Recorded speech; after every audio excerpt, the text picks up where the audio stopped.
So the White House came out with a pretty definitive statement on whether or not they would work with Democrats on fixing health care.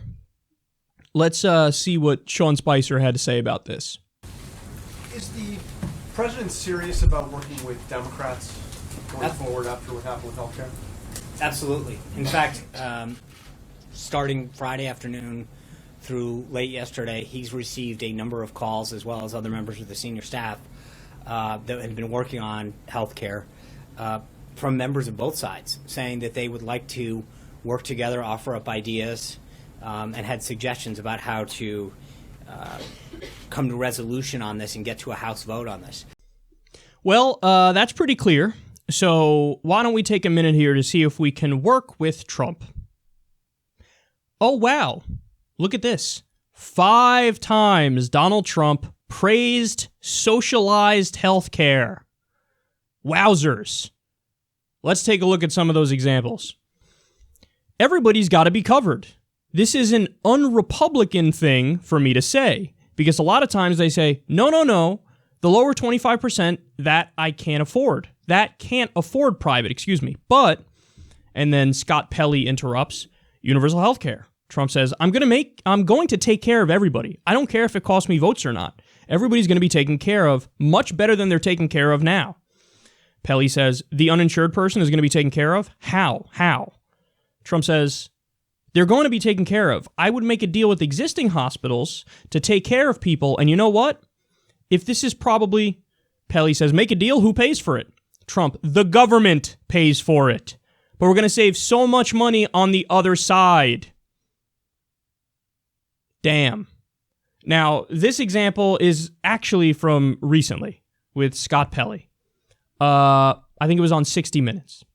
Now, he does go on to give the classic confused Trump, private, make a deal, we'll do the private and the competition with the lines in the states and remove them.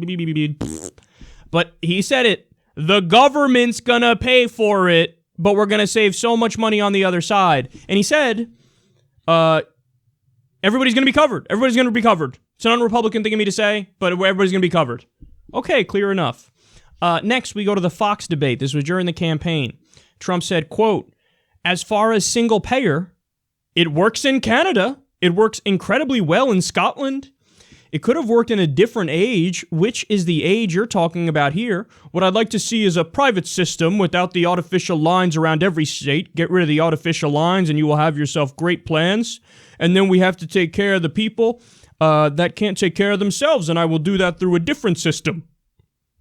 So, yet again, he starts out basically praising single-payer healthcare, a Medicare for all system. That's what it would be in the U.S. And then he kind of veers off into, anyway, I'm in a Republican primary. Oh, so private, and, artificial lines, states, get rid of them, and, yeah, that'll be good, right? So he's hedging, but you see clearly, as far as single-payer, it works in Canada. It works incredibly well in Scotland. And then he never specified it could have worked in a different age. What does that mean? So, well, it wouldn't work here in this age, but what does that mean? What different age would it have worked in here? What are you saying? He never specified on that. All right, now we go to less of a hedge, more of a, I'm just going to lay it out there. This is what he said in 1999 to Larry King. Quote, if you can't take care of your sick in the country, forget it. It's all over. I believe in universal health care. Damn. I believe in universal health care. Could not be any more clear than that. How about we go to Dateline in the year 2000? Liberal on healthcare. We have to take care of people. I love universal.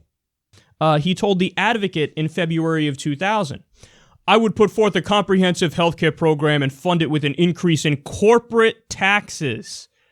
Good googly moogly.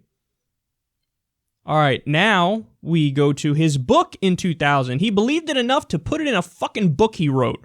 Quote, we must have universal health care. I'm a conservative on most issues, but a liberal on this one.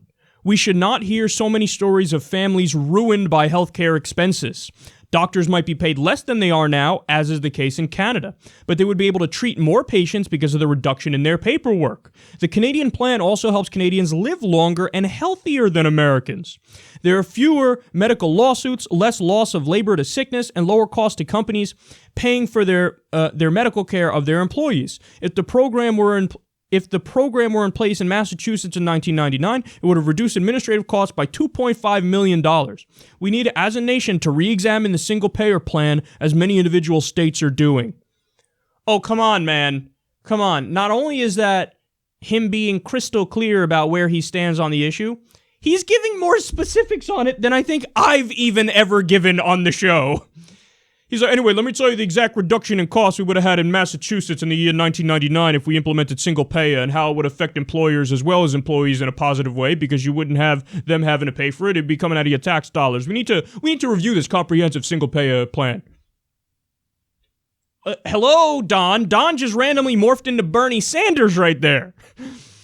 Like, seriously, Bernie Sanders went into his body. Oh. That is a gross fucking visual, if I don't say so myself. But that's unbelievable, the amount of specifics. I never even knew he was that detailed in some of his explanations. Still not done yet. I have more examples. He said to David Letterman in 2015, quote, "A friend of mine was in Scotland recently. He got very, very sick. They took him by ambulance, and he was there for 4 days. He was really in trouble. And they released him, and he said, 'Where do I pay?' And they said, 'There's no charge.' Not only that," he said, "it was like great doctors, great care. I mean, we could have a great system in this country."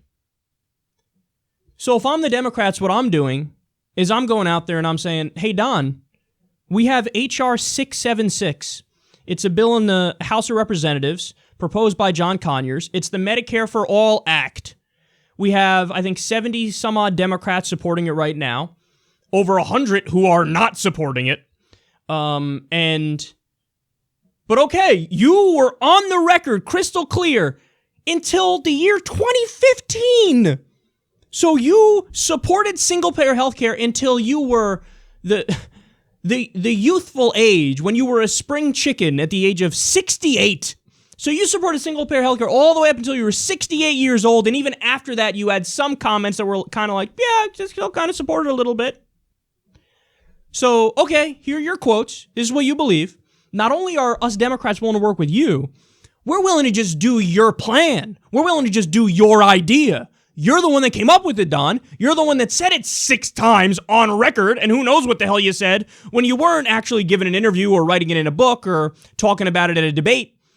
You probably praised it way more than that. So not only are we willing to work with you, Don, we're going to do your idea. The only question is, do you want to do your idea? So every Democrat needs to get on board with this. Bernie Sanders is proposing it in the Senate. John Conyers proposed it in the House. We got a petition over at justicedemocrats.com/singlepayer. We're calling on every single Democrat in the House to sign on to H.R. 676, the Medicare for All Act. There are no excuses for them not to do it. None. So all of you sign on, and then you go out there and you all flood the airwaves and make the same argument. And you say, excuse me, President Trump, we're willing to work with you. We're willing to do your idea.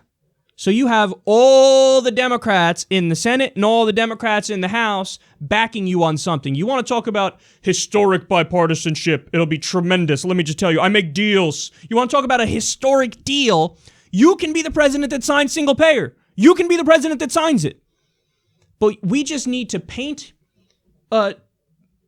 push Trump into a corner and say, no, you don't have a choice, man. This is your idea. You're going to do it. This is what you said. Now, were you lying? Are you a liar? You're either a liar or you're consistent, and this is your idea, and you're going to get all the glory and all the credit.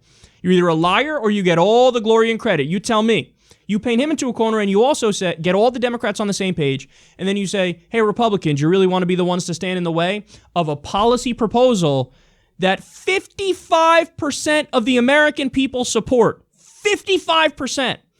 That's a strong majority, man. A new poll came out the other day from Gallup. Even 41% of Republicans support that plan. And if people actually argue for it cogently, that number would go up more too.